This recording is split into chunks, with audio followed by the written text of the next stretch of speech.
Hey Pops, are you ready for today's episode? I'm ready. I'm ready to give you a glimpse, a behind the scenes glimpse. If you've ever dreamed of what it's like to be on a YouTube journey, to have your own YouTube channel, or if you just are curious, what is this like? What's involved in it?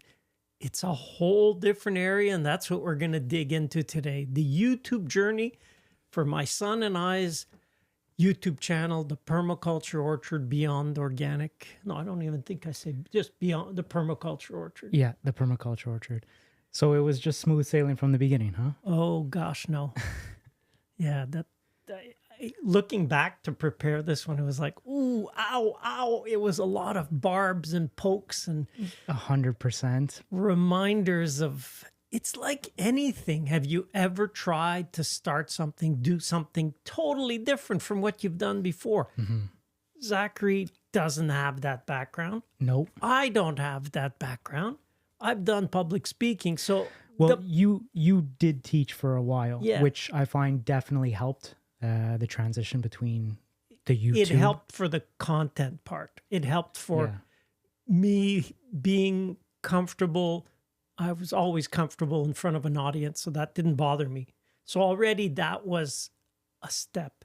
But I would say anytime to somebody looking to start a YouTube channel, get 50, get 100 episodes under your belt. I would say at least 100. That's what I would say. And it's going to sound super daunting. 100 sounds like a lot, but when you start, like in the beginning, we were doing one video a week. Yep. That's not that much. No, but it was, starts to add up pretty quick. Yeah, because it would take us, It would take me a week to edit one video. it would take us a half a day to film and on and on, three full days usually. For like an 8-minute video. But you don't realize how many things were involved in that. If you're starting, you don't know how to edit. Nope. You don't know how to film probably. Film in terms of Frame rates and ISO. Settings. I didn't know any of that. Luckily, we started just with an iPhone. Grab our phone, Yep. boom. Yeah. All right. And we quickly learned, let's put it up on a tripod so at least it's more steady. Or we held it. Yeah. But you know what? You can start like that. You don't have to be all equipped. Just start, because honestly, that first 50 or 100 videos are not going to be watched. Well, if anything, it's to like document. So you have to start somewhere, right? And we haven't done it in a little bit, but we used to go and rewatch some of the old videos. And it's like, for me personally, being a perfectionist, it pains me. But if we never did those videos, we wouldn't get to where we are now. And there was I used to be a perfectionist. He is much more of a perfectionist than I am. 100%. I feel like I'm getting better, and I feel like the YouTube thing actually helped me, because otherwise, no way. You're in paralysis, because you can always tweak it, you can always change it, you can always make it better. And even some of the latest stuff we were going over last week, I'm like, we filmed and I edited something. It was the World War Weeds video, and in it, I actually took a panoramic picture. It wasn't even a video, and when I showed him, like, it's a war scene, that it came from a picture, he was like, that's pretty crazy. I always thought it was a video. Yeah, because the way I edited it, I added movement. And even now, I'm proud of that little sequence. But what did I say? I'm like, rewatching it, I wish I would have added like blood splatter or something onto the screen just to add an extra. So that's the perfection paralysis. Yeah. You can always, and I guess we couldn't just keep improving it, because we had set, and it's good to set a goal. Our goal was one video a week. Per week, yeah. And it was going to be released on Thursday at 11:45. And so we've stuck to the Thursday 11:45. Yeah, we've stuck to that. We didn't stick. Well, we do. We went back to, now we're doing 2 videos. Yeah, 2 videos a month, but we're talking about adding obviously this podcast in. Yeah. But 2 videos a month. Anyway, that we're getting ahead of ourselves. But just stay on the early years, because that's where a lot of people start. Yeah. And stop. Not many people keep going. Like we say, if you just set yourself, whatever is realistic for you, maybe for you, it's not realistic. Maybe it's one video a month. Yeah. Just to start. If that's what it is, it's just that it will take you longer Yes. to get to those 50 videos. Well, what do they say? It takes 10,000 hours to master your craft? We'd have to have calculated. I'm over 10,000 hours. With definitely everything. With everything, yeah. So, yeah, and I guess I could say I started already with 10,000 hours just in teaching and in presentations. So that part, but it's still a new medium.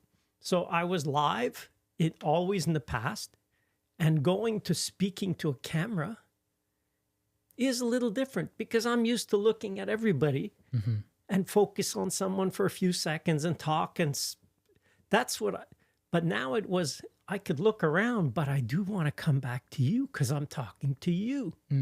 So that it's a change in style. You have to be aware when you're talking, who you're talking to, and even something as simple as this. And I can tell now because I watch other people's videos, and I can tell if you put it as a forward-facing screen and you have it as camera, let's put it on video. I mean, again, Pops, people are listening. I don't know if they're going to be able to see this, but he's basically holding up his camera. So I'm holding the camera up. And you can see that I could be looking at the screen, but it takes some getting used to looking at the camera because the camera's here. Well, even me, I remember because I used to do the modeling and I've done interviews for TV and stuff. So even I remember at the beginning, it's nerve-wracking and you're just filming. There's no live audience. There's nothing. Yeah. So even in the beginning, if like you're saying, you're filming yourself, it's going to look weird. It's going to be awkward. It's going to be, you just got to do it. Like rip the Band-Aid off. Just do it. Yeah. And it is to your benefit that in the beginning, nobody's watching. You think nobody, I got 100%. I got 100 views and you could get all excited. 100 people. That's still a big audience. If I spoke in public and it was 50 people, 80 people, 100 people, wow, that's 100 people. Yeah, then it's gone to hundreds. And now with a video, it's pretty humbling when I think I'm talking to you, but in fact, 4 million people have seen that video. It's like, what? No, I'm just talking to you. And that's the beauty of doing YouTube is you don't realize how far that reach can be because you're just talking to one person. Yeah. And imagine your friends behind the camera and you're just telling it to them. Get used to that. Imagine it's that. Try to help your friend. Whoever, if you're saying, I want to talk about... It could be anything. Planting a plant, then explain it to whoever you think would need that help. And just do it. And when you look at the camera and talk to them and just do what you're planting. And then just keep doing that. Keep doing that. Keep doing that. And next thing you know, it's kind of like, wow. Well, now it's even cheap because let's say somebody's farming or you have an orchard or a food forest or whatever. Just go about your daily activities, set up a camera. Again, you don't have to be great at it. When we decided to do this, I had never filmed. I was always like you in front. So I had to take a step back, check the ego a little bit and be like, no, this is his thing. How do I do this? And in the beginning, that's what it was. I would just follow you around in the orchard with an iPhone and we would go from there. And I was so disorganized. He really was. So I would, I wanted to, and look, there's this. Oh, and look, there's that. But that gets part of the journey. We started, and what did I always call it? Nest of wires. A nest of wires. We would film hours of let's say an hour of content or 40 minutes. 10 minutes. To get 10 minutes, but it would take me probably a day just because we didn't even structure it back then. It was just like, you were like, oh, I want to do this, out of sequence. We'd film it. And then I had to go back and try and unravel this, like, as if you have like a bunch of cables all over the place that are all jumbled up. It's not fun to undo that, but that's how we started. And now going from that to where we are now, where a lot of people don't realize, but especially now, the new videos, they're all scripted. We know what we want to talk about, in which order. And there's different scenes. It's completely changed. Yeah. I'll write it, and then I don't kind of write it. I just it's as if I'm talking, so I'm just writing down what I'm talking about, and because I don't want scripted in the sense of I'm reading something, but it's not me who wrote it. No, it's what I would say anyway, but it's said in an order, and we see by the numbers, because one thing about YouTube, definitely a game. they give you so much data. They give you so much information to help you along the way.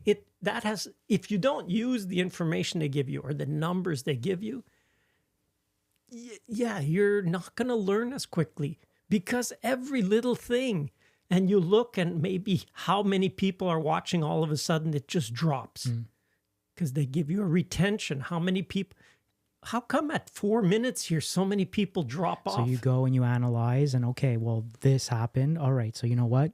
We won't repeat that. Yeah. But that's kind of getting a little far and a little advanced. So we don't want to overwhelm people. Basically, when we started, we didn't know any of this. Yeah. Well, the biggest lesson we learned in that first, I guess it's year. Yeah, first year was the whole point about quality instead of quantity. In the beginning, because our goal was one a week, and it was honestly, sometimes it was like, this is not good, but you know what? We need a video. One. Let's put it out anyway. Yes.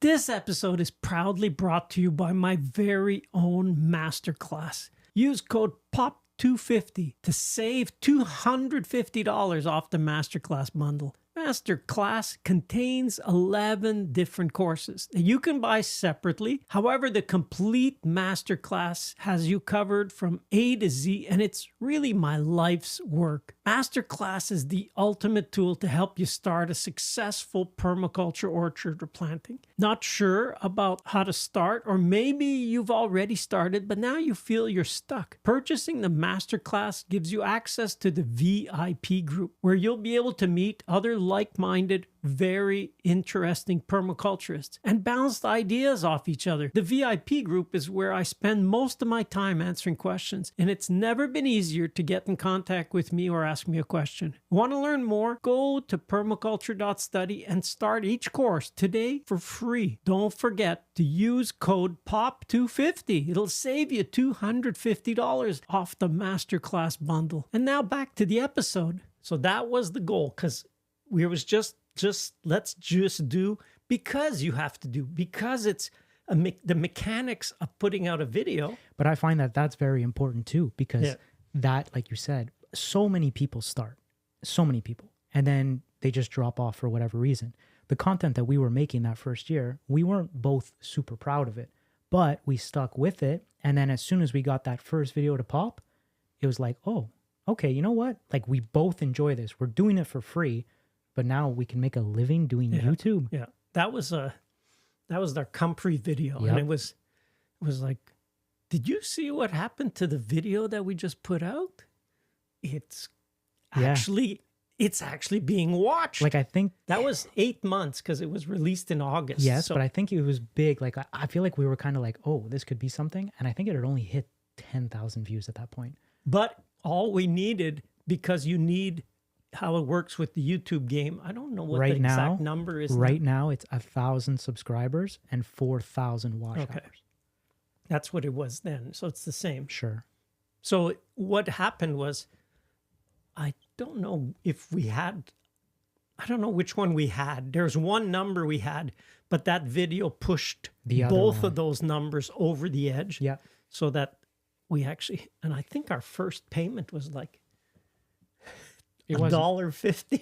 Was it? It was like, oh, we actually made $1.50 this month. So that too, the way that we work is we split 50-50. Yeah, so it was a whole 75 cents each. So I had made it. In my mind, like, I had made it. You mean I made 75 cents sleeping? I remember I was like, okay. Well, we had worked 8 months. I know, but that's kind of the light bulb that went off. And I was like, oh, so I'm working 40 hours, law enforcement, whatever. But now, even that, it's as weird as it sounds, 75 cents passive, I was like, yeah, I'm in. I was hooked. I was like, okay, what can we do? And then why did that video pop off?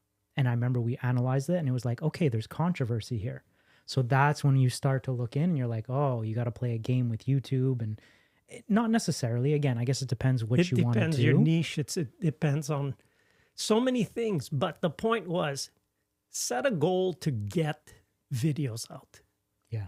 Don't be concerned. Oh, because you could get into the whole thing. It's not as good as I could. Look, do as good as you can in the time allotted, because 100%. you'll be surprised.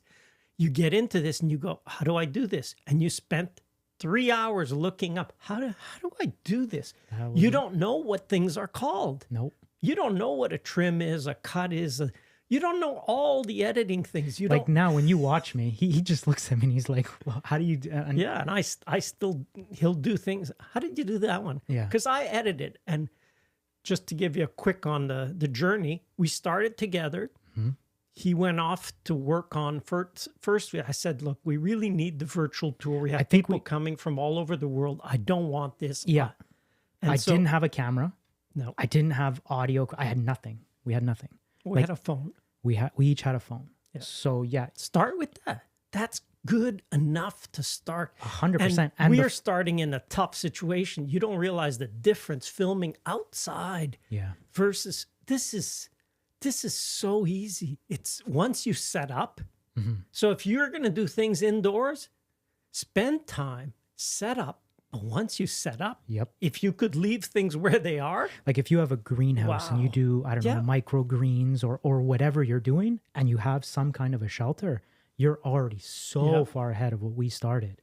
And if you're like going to film yourself in field or outside, we'll get into different things that we would suggest, but it's 100% doable. And the other thing is, when we started, the phone was good, but now the phones are way better because it's been 6 years, 7 years. So the just the advancements that these phones can do now compared to the ones that we had when we started, it's another level. Yeah.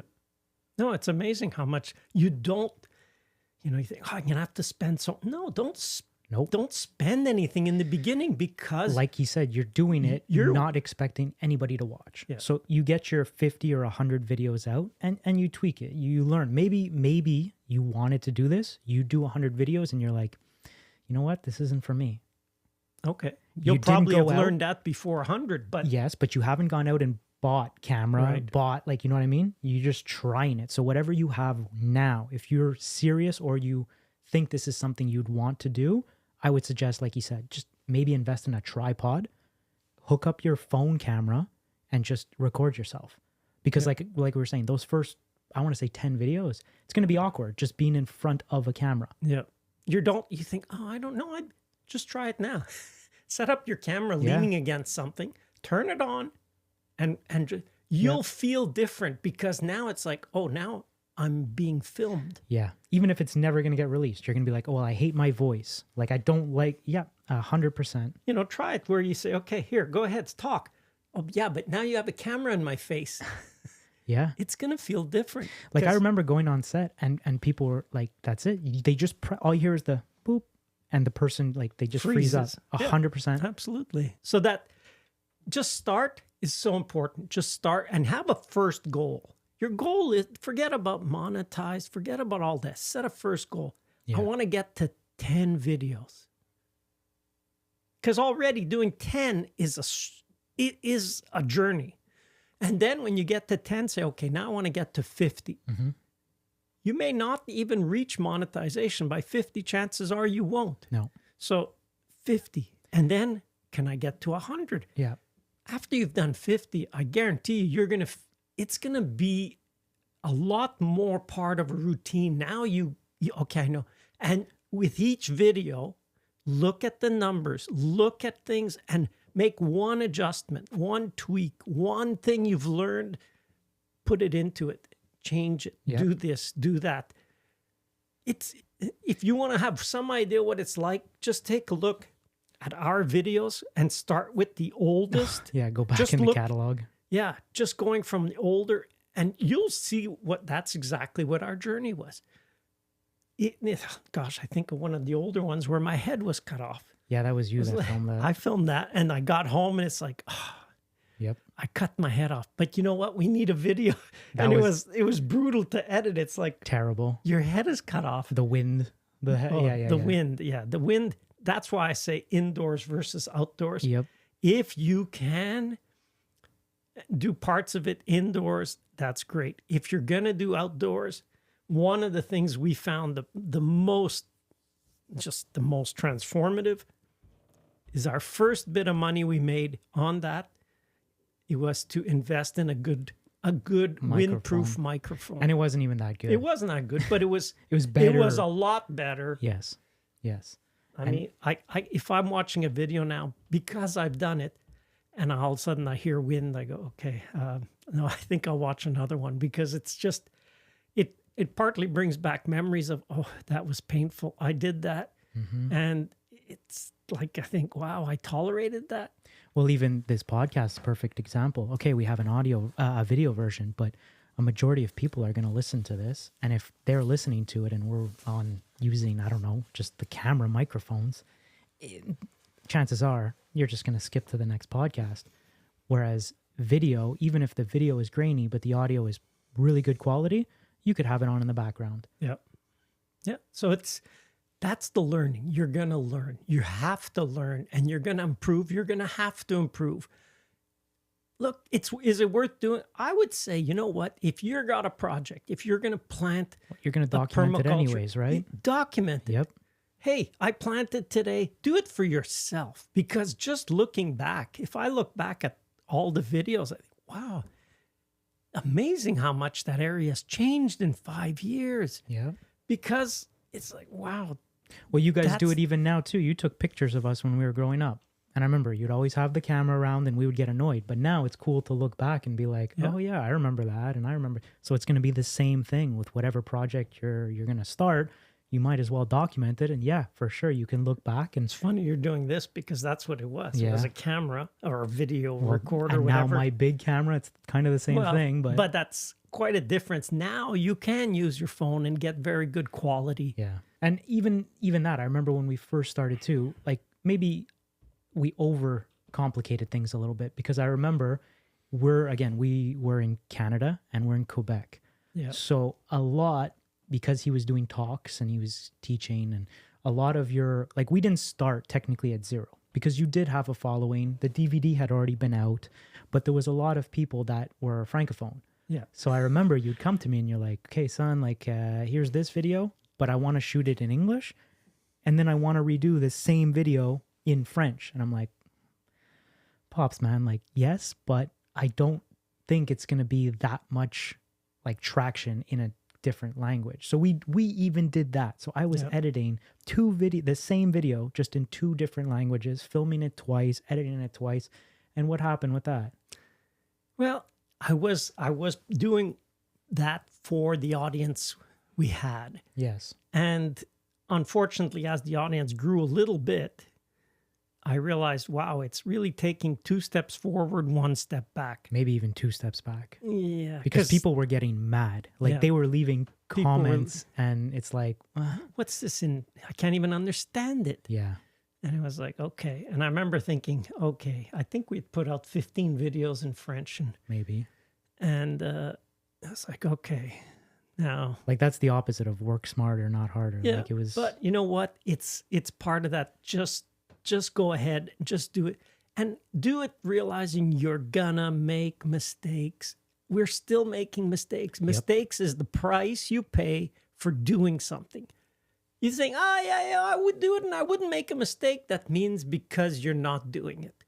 Because if you're making mistakes. That's the simple price of admission to doing something, is you're going to make mistakes. 100%. You say, oh, well, maybe you make less because you already have this and this and this background, but you're going to make mistakes. So just go out there and make some mistakes, because honestly, are you going to die from it? No.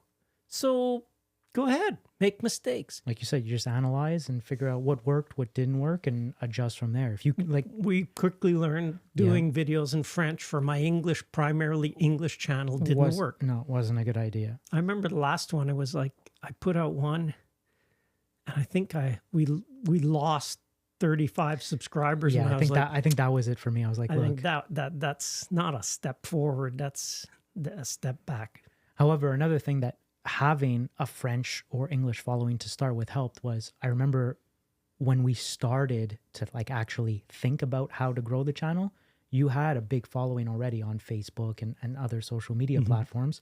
So then we had the idea to share it on that. Yeah. And that made a huge difference in the beginning. Yeah. One thing you got to realize, all these platforms, whichever platform you put your medium or your information, they want you to stay on that platform. If you're on YouTube, they want you to stay on YouTube. Yeah. If you're listening and you're on Apple Podcasts, they want you to stay on Apple Podcasts. So when we shared it on Facebook to go to YouTube, Yep, YouTube was like, well, YouTube was going, yeah, thumbs up. That's yes, but then YouTube started promoting our video on YouTube, right. Because they were like, wow, this is competition. We have all these external views. We want to be the one getting the views, not Facebook. Yep. So we found that made a difference too back then. And the other thing too is YouTube's constantly evolving. So things we're talking about now might not work in 3 still. years, but probably not. Because we were talking to one about intros, having a little, kind of comes back from the era of television. Maybe you had a TV show, you used to watch Friends, and you have the little intro song. Whatever that song yes, is. And so there is an intro. So we thought, hey, everybody does intros, right? But at the time, everybody was doing did intros. an intro. So we did them. And it didn't age well because now, like you were saying, if you go back into the analytics, you look and you have like this graph in the back end and it goes like this. And then as soon as the intro comes on, it's like a nosedive. People, I don't know, our attention span's going down or what, but people don't have time to watch even a 5-second introduction. Yeah, I think our first one was like 20-second long. Yeah. And then we cut that down to 10, let's say. 10 or 8 or something. It was still too long. So now it's right into it. We had said from the beginning, we'll do this and we'll work together as long as it's fun. So I was having fun doing those. Yeah. So because you were coming up with new ones. Well, I would get to like practice things like you said that I would learn. I didn't know how to edit. So I constantly had to look up on Google and how to do this. So one little edit was like a big deal for me. And I remember I'd be super excited and I'd go and show him and he's like, okay, sure, that's cool. But for me, that was something that had taken you 3 hours and an hour of searching just to do for like a second. Yes. 1 second. Yes. But, and that's why we say we're ruined. We can't watch a movie. If a movie has something and we go, well, how did they do that? I do it all the time. It's actually ruined movies for me. I just watch a movie and I'm like, well, okay, that's cool. Could I use that? And then I pop back in after my little brain thought and I'm completely lost. I don't know what's going on in the movie. That's the price of admission. The other thing you were saying with TV that we used and we still find works is the concept of like a series. Yeah. So I remember we looked yesterday. It was what? It was the aphids? Yeah. Like aphids. indicator series. And at the time, after Comfrey, I believe it had kind of popped. So we were like, proof of concept. Okay. Work smarter, not harder. This seems something that people are interested in. What else do you know that we can turn into a fun like indicator series? And you came up with dandelions. Yeah. Because the aphid one was an indicator. And this was things that I'd been teaching in presentations for 20 years almost. So it wasn't new. And because I had tested the material live, I knew it's kind of like a comedian. I mean, I'll get back to the aphid, but I remember hearing somebody explaining how a comedian works. So they'll have 10 jokes written and then they'll go up on stage and they'll say a first one, bleh, second one, bleh, third one, bleh. Maybe the fifth one, all of a sudden they get a rise. Okay. So then they take their deck of 10 and out of the 10, one joke landed. They call it landing. It's like, wow, it caught an audience reaction. So that one stays in the next gig. And then they write 9 more. And then they do it again. Sure. And again. And when they have 10 jokes that are going to hit, Now they go on stage and every joke they say, people laugh. And if they can combine those 10 into some logical sequence of a show. Yeah. Well, they'll have like a theme. So yeah, 100%. And so for YouTube, it is that, because you say something or you speak on a certain subject. Yeah. And all of a sudden you go, wow, people watched. Yeah. People liked it, or people commented, or it was controversial, and controversy is good. Well, so we had the indicator series that popped off, starting with aphids. And then, like you said, the first video that we ever had that I guess went, I don't want to say viral, but like had a good success was the comfrey, which was controversial. So we were like, because I remember we had dandelions, but we had ants. We had a bunch of other ones. And we decided to go with dandelions because, one, it's an indicator series, and the season too, because for us it was seasonal. But it was controversial. So we had taken the two top performing videos and melded them together and created this one video that just went absolutely like it's rocket still today fuel. our biggest video, but it was the whole journey of a video that goes, because that one did go viral. I think we reached 1 million in the first 3 weeks or a month. And we spoke about this yesterday too, doing like a little breakdown for this episode. It just so happened that we had released the virtual tour. Oh yeah. We released the virtual tour. So it had taken me, that was a huge project because it's 3D and it's basically virtual reality of the orchard. Never had done anything like that. And I remember trying to figure it out and how to code in so that the things would move as the user's moving around. And it took me probably a year to do that. So imagine a year's worth of work. I was excited. While I was doing editing. While you were doing, I was excited about making 75 cents passive. So here I am in my head editing this thing for a year. I was in love with I find it's, even today, it's like the quality's not what I do now, but it's really cool. And I haven't seen anybody replicate it. But I thought this thing was just going to fly off the shelves. We release it. I think we made one sale that first day. Yeah. And I wasn't even upset because Dandelion video took off on YouTube. And this thing was just rocket Because fuel. this was in between the time he finished the virtual tour. Yeah. So I came back and to it was YouTube. a time until we put it on the website and we released it and we spoke we had like a about launch. Yes. So then when we had the launch, he had finished for a while. And so we started again as a team doing YouTube. And his first one back, he said, okay, is there one that we know the indicator series work? We know controversial works. Because I had still been doing research. Yeah. Like I took a year off YouTube to do the virtual tour, but the whole time in the background, I was like, okay, I like YouTube. I want to come back after doing this, but I want to make it work. So we were figuring stuff out, and I was constantly researching. So we launched virtual tour, one sale that day. But Dandelions, rocket ship, just starts taking off. And I remember we were both super excited. We were giddy. No, excited isn't the word. We were giddy because I remember, I don't know if it was the first day or a few days. Sometimes they don't, they're didn't slow hit the bursts. first day. They don't go. No. It's like, okay, it's the top 1 out of 10, but it's not just going. So we put it out and okay, it's doing well. It's a good video. But all of a sudden, the second or third day, it just took off. Yeah. And I remember he called me or he FaceTimed me and he said, did you see what's happened? No. He says, it doesn't. He says, for the last half hour, I've just been refreshing. And every time I refresh, it goes up by hundreds or thousands now. It was thousands. Thousands of views. Now you got to realize it's like up until then to get 1,000 views on a video. Yeah. Sometimes it took months and dozens of videos. So to get 1,000 videos in the time it takes you to do this and refresh. Yeah.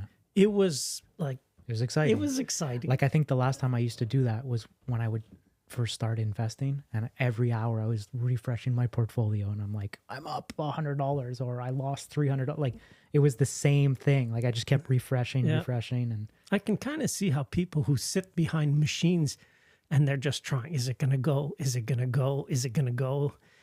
And it gets a little, after a while I said, okay, let's just stop because it's going. It'll do what it'll do. I mean, you gotta live your life. but yeah, but it is exciting. Now you think, well, I don't know.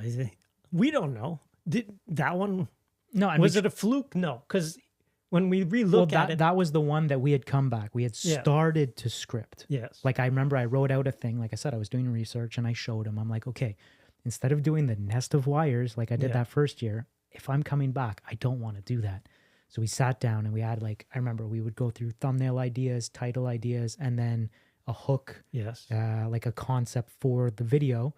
And coming back, we did, I don't know, probably 10 videos like that before I went off to do the next project. But all those videos performed way better than the first one.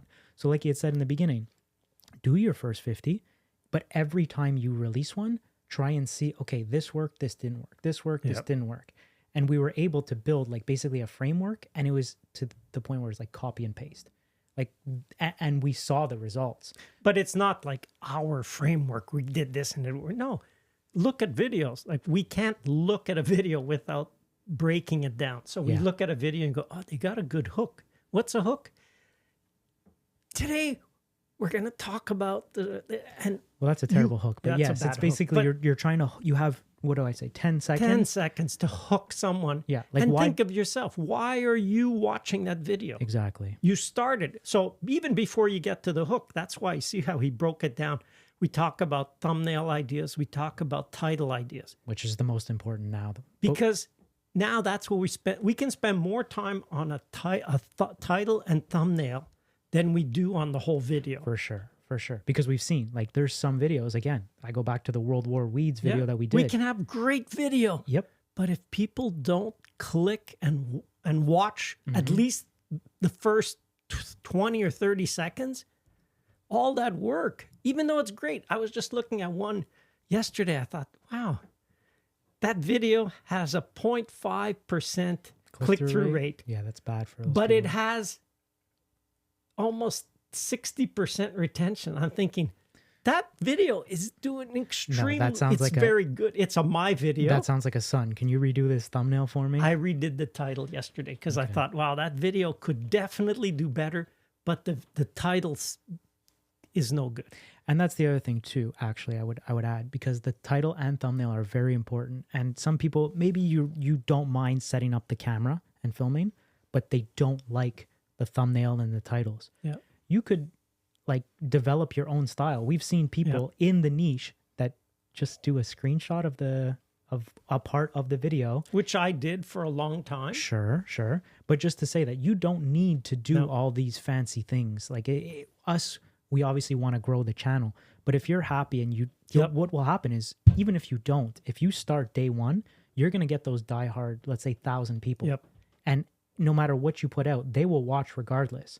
So I don't want to make it sound super daunting and like you have to do thumbnails, you have to do titles. It'll definitely help, but we've seen it even in your niche. Some people, they just omit that, or they're just like, it's not as important. They've found their following. Audience. Yep. Yeah. If you want to see a good example of that, go see Greg Judy, Regenerative Rancher. Greg. Shout out Greg Judy. Greg, he's a beast in putting out videos. I mean, but the reason is he goes out in the field, he turns on his phone, puts on video. Hey folks, this is Greg Judy at Green Pastures Farm. Today I want to talk about blah, blah, blah, blah, blah. And he goes off. And he shuts it off. He comes home. I've never seen his stuff, but if it's 15 minutes, it's that file, unedited, gets uploaded. He decides on a title and thumbnail. He'll select one because YouTube suggests you 3 screenshots, and that's it. And he gets hundreds of thousands of views. There you go. A month. And it's how easy is that?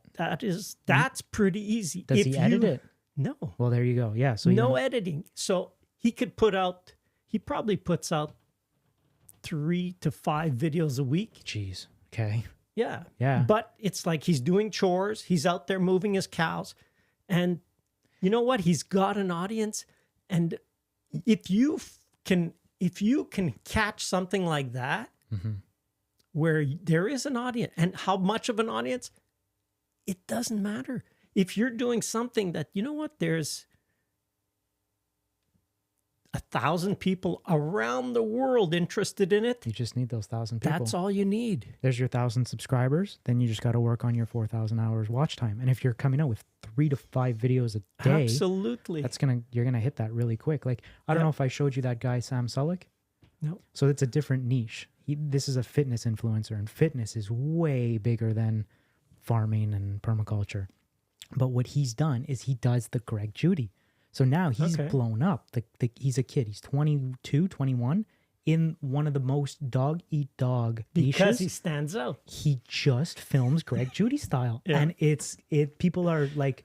It's fresh. Yes. It's different. You see, we've gotten into it and we do a much more polished video. Yeah, now it's high budget. It depends. It's always... And I learned this from a guy called Russell Brunson, and he said... Imagine you're on your phone and you're scrolling through your feed. Pattern interrupt. Yeah. What will make you go, what was that? What was that? I'm going to go back. What did I just see? Your pattern is that you're just scrolling. It could be a photo. You might have a quarter of a second to catch someone's attention. That's the game. You do a thumbnail, somebody scrolling. Well, it's so different. It's just different. It could be the color. It could be whatever. It's, a lot of times for my videos. In fact, this winter it's interesting because I had 3 videos pop off that I did while Zachary was doing a certain project. True. And we're both baffled. We both don't know why. Well, I know why, but I mean, it was a different from what I was gonna do. Like I was thinking, okay, I'll do this, and so I'd just stop and pray, and I'd say, okay, and then it was like, just do that. But okay, you know what? Just out of obedience, I'll do that. I'll just use that screenshot of that part, and that's it. No caption, nothing written on it. It's just a picture. And those videos this winter, they revived the channel. We've never, in the life of the channel, we've never had that happen. So it's kind of like, even that, we're always learning. Always. If you would have come to me and been like, these ones are, I'd be like, no way. Yeah. No way. I'll bet you like $10,000. That's not going to happen. No. But they did. And I've said in the past, I think YouTube looks at your channel. They look at your perseverance. They look at your... I think so Are too. you willing to continue to add and continue effort in your channel? Because at the end of the day, with YouTube, the more content you're creating, YouTube's making money. Right. And in fact, now, different from when we started. When we started 2018, so we started January 2018, they could not put ads on a video that you weren't monetized. Yes. But once you're monetized, then they would put ads. But they've since changed it. Now they can put ads. Even if you're not monetized, they can put ads. So they can they're make making money, but you're not. But in fact, really, they're not making money because you think of the all the servers. There's thousands of hours of video every hour uploaded. The amount is insane. Yeah. So the infrastructure they need just to support your videos, and the vast majority of creators don't even get to monetize. No. And the other thing too that I just saw, that this year, or last year, sorry, 2023, if you're deciding to start a YouTube channel, there's never been a better time because they want to attract people to YouTube, because now they actually have competition with TikTok and other platforms. So what they're doing is, if you create a new channel, we've seen it now. You'll scroll through your feed and there's videos with like 100 views. Never heard of the person before, but they push, I think it's your first 8 to 10 videos. So you could come up with a video that you're like, oh, like we said, just start for 50 videos. Maybe it's video number 3, maybe it's video number 7, and you get 100,000 views on it. I've seen that happen. Yeah. I've seen it happen now. So yes, it's never been a better time. If you're interested in starting something like that. With 100,000 views, you're probably hitting your 1,000 subscribers. Yeah. And you're probably, depending on the length of the video, hitting your 4,000. So within the first 10 now, it's possible. Whereas when we started, no way. forget about No it. way. Yeah. So although I would, it could be a double-edged sword, because if somebody comes out and their fourth video, Yes, and then you're changing your like because you're constantly progressing, right? So Yes. that's another thing that we've seen too. Whereas like the old content we used to film is way different than we filmed this last season. So we had come back after Dandelions, then we did the pruning course. So I left again for another year. yeah, almost. And then when I came back again, I was still doing research in the background. The content changed again. So now you have all these people that are so used to what you were producing, and now you're producing something else. Yeah. But back then it was wasn't minimal so- tweaks. yeah. So it wasn't as bad.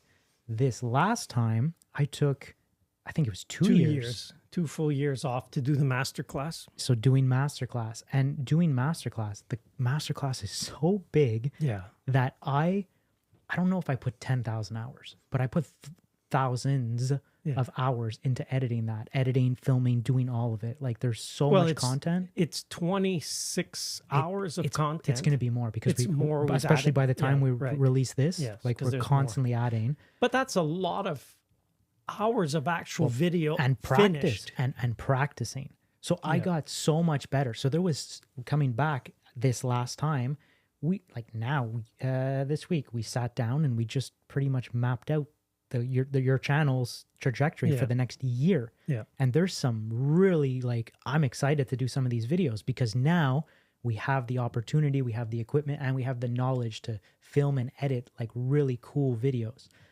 But the one thing I will say, doing masterclass, you took over the editing. How many videos did you edit and release in a year? 1 of the 2 years. Yeah, well, not many. In the last year, I think I did 5. It was 5? 5 or 6. But I was kind of, and that does happen. You're just kind of Like going through it? burnt out. You're just, you've done this, you've done it. And if you think, oh, it's rosy and if you've never done a grind, it can be a grind, especially if you don't really enjoy it. I know I like this part. I love to help. I love to do the teaching. But then the back of that, which is editing, and if you do minimal edits or no edits, that's ideal. Huge advantage. Like looking back, if we could do that, but I love editing. That's the difference, you see. And does it give a different video? Absolutely. Because if I was speaking and then he could edit that out. And I do a lot. He does, because I'll say certain things and that's fine. When I used to teach, I taught in university for 8 years. And one of the things I would do for students is when they had to do a presentation for, let's say, the semester's project, I would bring in the video cameras. This was in the year 2000. So it was these big video cameras. And I would set it up. All right. It's set for their presentation. And they were talking to the whole class. So they didn't feel quite like the video was at the back and I was filming them. But I would videotape them because I know how valuable that video feedback is. When they would sit down and we'd replay it, it didn't take long. All of a sudden they went, I say that often or like is that a lot. often. Yeah. It makes you conscious of it. First, you have to be aware that you do that. And then when you'll see, you can trim that. So you could refine. And if you're fine with saying like this and this, like that, and like that, there's probably an audience for you anyway, because there are a lot of people who are like-minded. Sure. But that, like you said, if you're able to get an audience where you have minimal editing to do, and I'm assuming like this guy, Greg. That's unfair almost. It is. It's very unfair. It's unfair because one person... You're a machine. You're a content machine at that point. But you got to realize someone like Greg, who gives a grazing school 2 or 3 times a year for 50 to 70 people. He does what I've done. I know what it's like. You've got your presentation. You've got your 2 days or 3 days of content. It's just, you know it. And so when he does his grazing school, okay, I'm talking about setting up the water for the different paddocks. Okay. Yeah, So he's done it so many he's done times. it so many times. And so when he goes, and so I was going to say, I was going to just say that when he goes in and he starts the camera, whether it's he doesn't do it pointing at him very often. He's showing the cows, which is what people really want to watch. So he'll show the cows and then he'll show his water.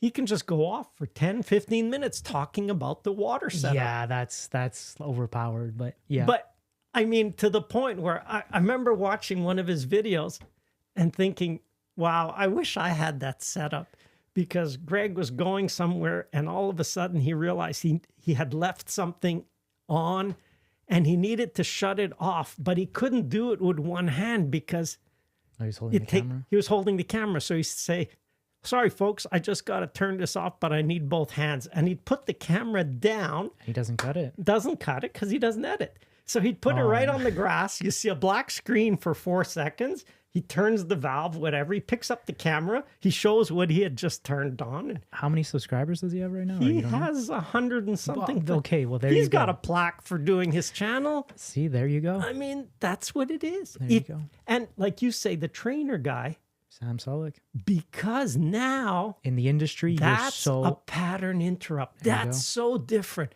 So I would even suggest to you to start that way. start that way. 100%. Because it's easier. It's easier to go from 0 to 100 than 100 and scale it back. Like now, I feel like if we scale back, I don't know. Yeah, and your audience is maybe used to a certain. Well, we still get the comments where it's like overproduced. There's too much B-roll. There's too much. But then the opposite. What's B-roll?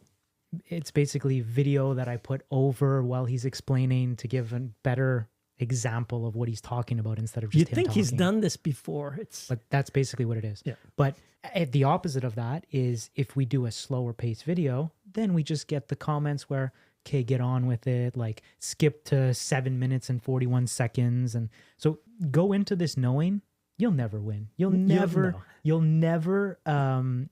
please 100% of the people. So let's talk about comments, because that's kind of what it leads into.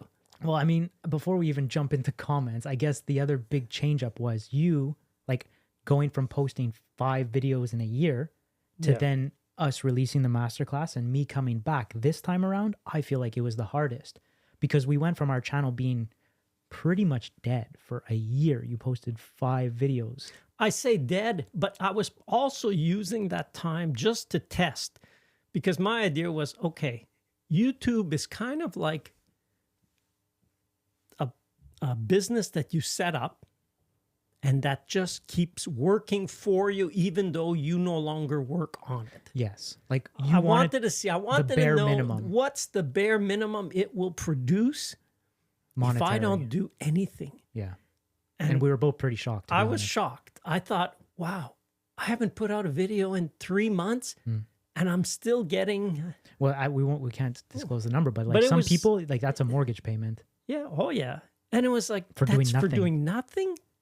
You see the difference. You've put years. In our case, it was years of effort. And, that's passive income. And maybe, I don't know, 100 something videos. Yep. So getting to that point is nice. And then I realized, wow, YouTube won't let it go below. I think I was getting 100,000 views a month. And it's like, it won't go below that. I thought 100,000 views for doing nothing, just on, we call it the back catalog, or just, it's like an artist. An artist puts out an album, another album, another album.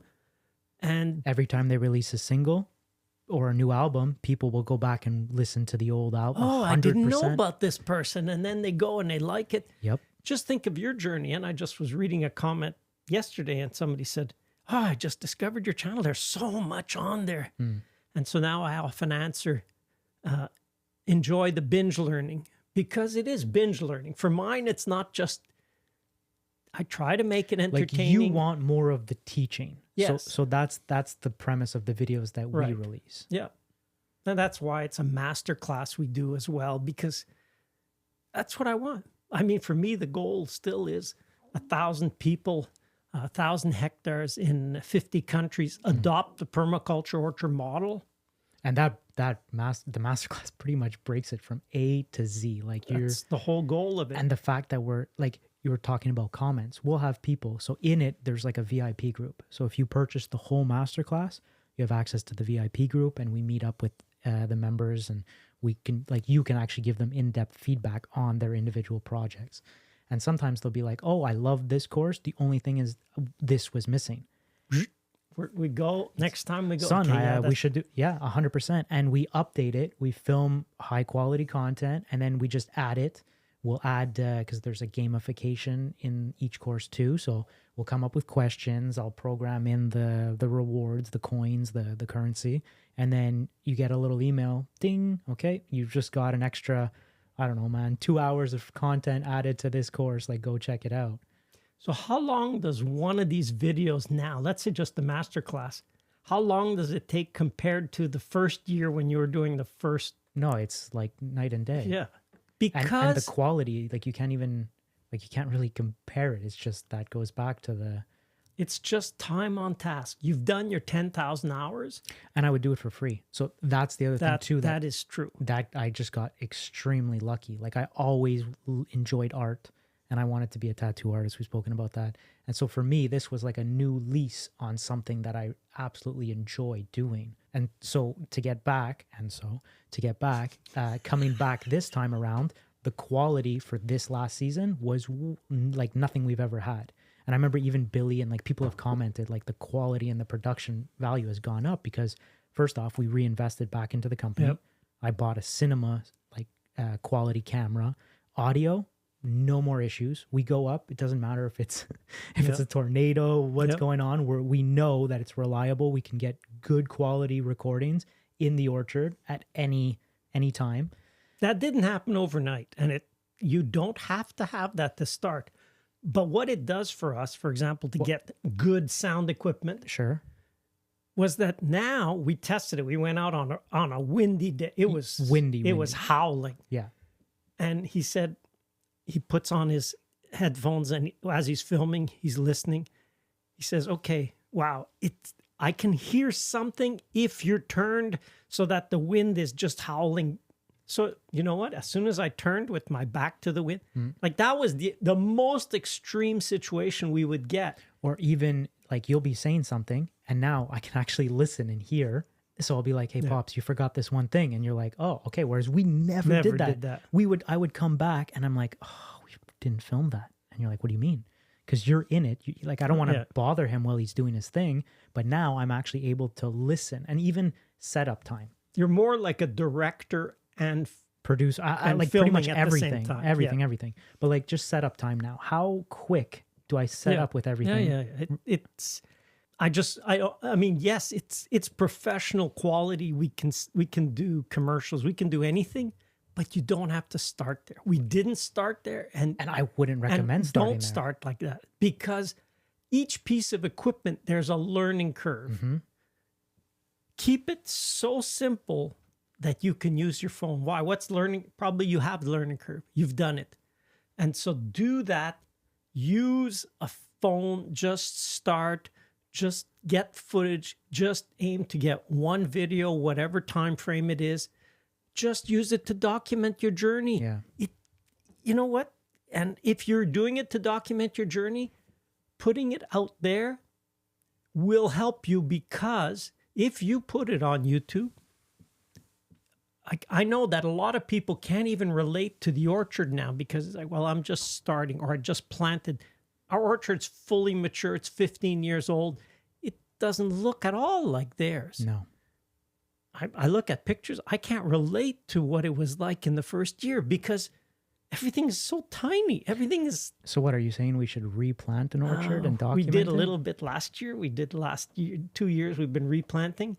Yeah, we could film there more often. And what if we set ourselves a goal, like, of a budget or something? That could be a pretty interesting idea. Could be that would be a good one. Just to show what's put possible. people in context and say, here's what you could do for so much. And But yeah, all that to say that you can, with a cell phone, with anything you have, just give it a shot. And like that too, at least that way you're not going out and buying expensive cameras, and it'll come. Like you do what you have or what you can with what you have, and then reinvest. Like we said, the audio is the most important, and then kind of go from there. Yeah, for us, it was always the YouTube channel has to hold itself.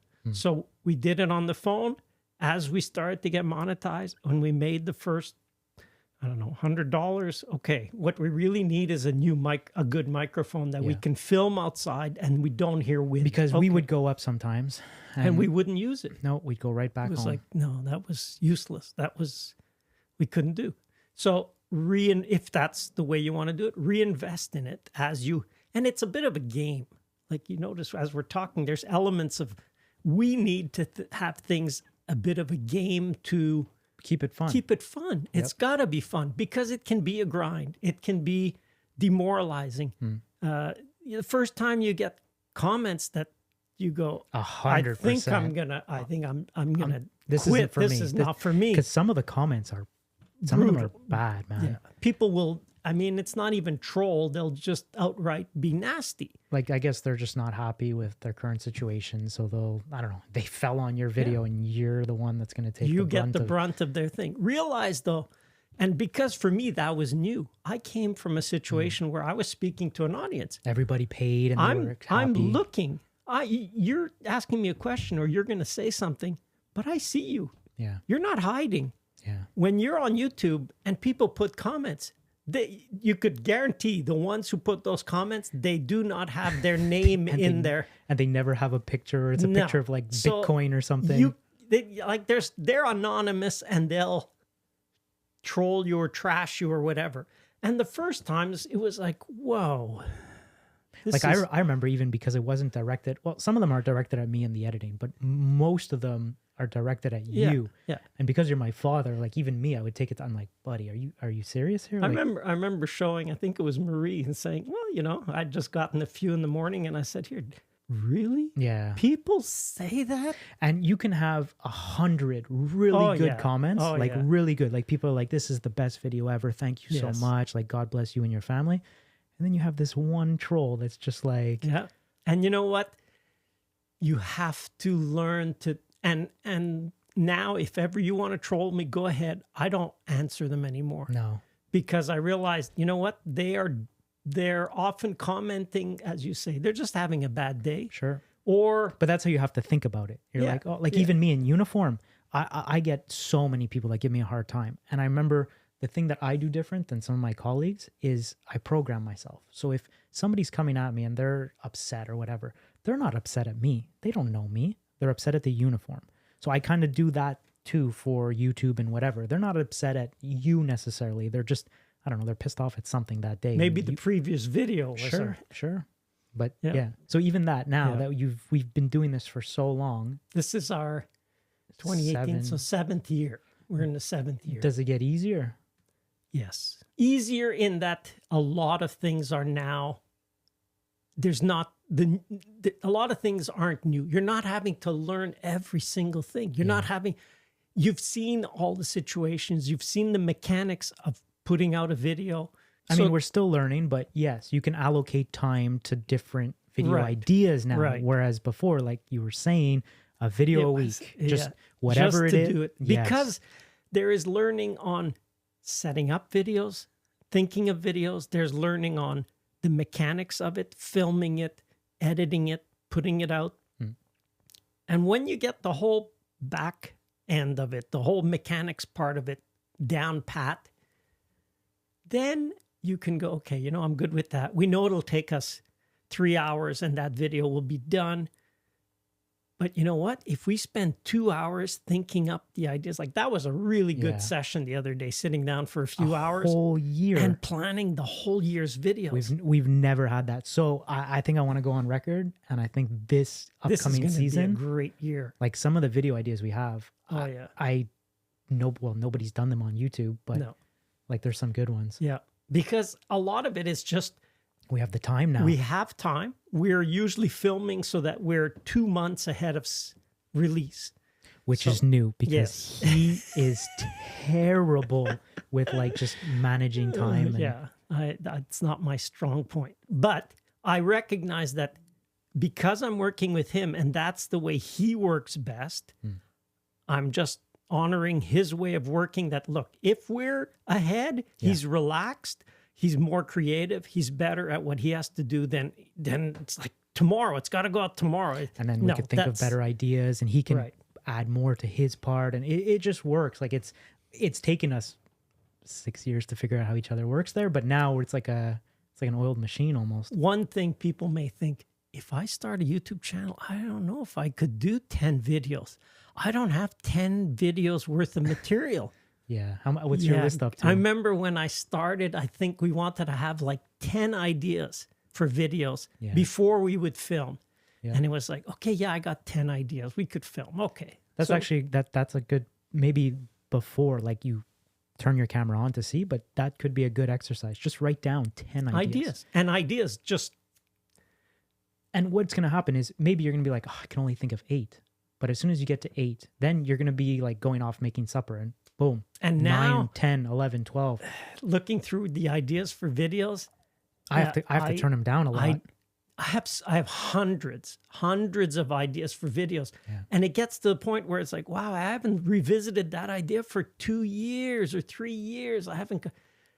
There's such a backlog. So now when we plan for the year, it's like, okay, which ones have kind of bubbled to the surface? We're being really selective. We're being picky. And it's like, that one, no. That one, no. That one, they're all good videos.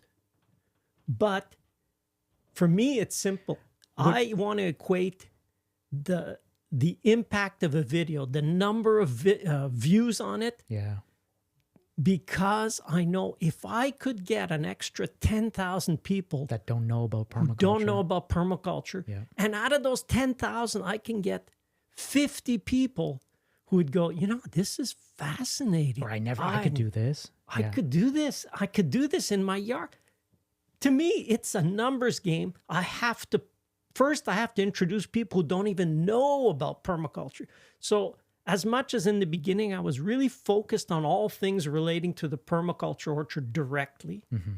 Now I realize the pool that I have to go fishing in is much bigger because there will be a trickle down. Some people didn't even know about permaculture. They didn't know they were interested in this. The comments. But it makes so much sense. The comments of, look at all this back catalog. 100%. So that's the way I look at it. So if people think, well, he's not focused 100% on the permaculture orchard, that's right. Because I think... But I mean, now that you've done masterclass too, like all of those videos, everything is there. Everything. There's nothing that... Well, I mean, we're still adding. So like that too. If ever there's like, we look at the comments, we see everything. And we're not afraid to be like, oh yeah, you know what? We missed that. But the amount that is already in there and the fact that we're open to continuously evolve it, I mean, it's there. So yes, getting the eyeballs to then just being exposed open, and 100%. Introduced to the ideas. Because I look at it really, our channel is, the goal of our channel is to get people who don't know about permaculture, don't know about this whole area, to just go, permaculture orchard, and then maybe they'll go watch Jeff Lawton's. Maybe they'll go watch Andrew Millison. Yep, and now much deeper dives in permaculture and aspects. So, and that's the other fun thing that we're looking forward to now is working with other creators in the niche. Because you always say, even with the masterclass, I like, maybe because I produce it, but it's bar none, I feel like really, really well put together.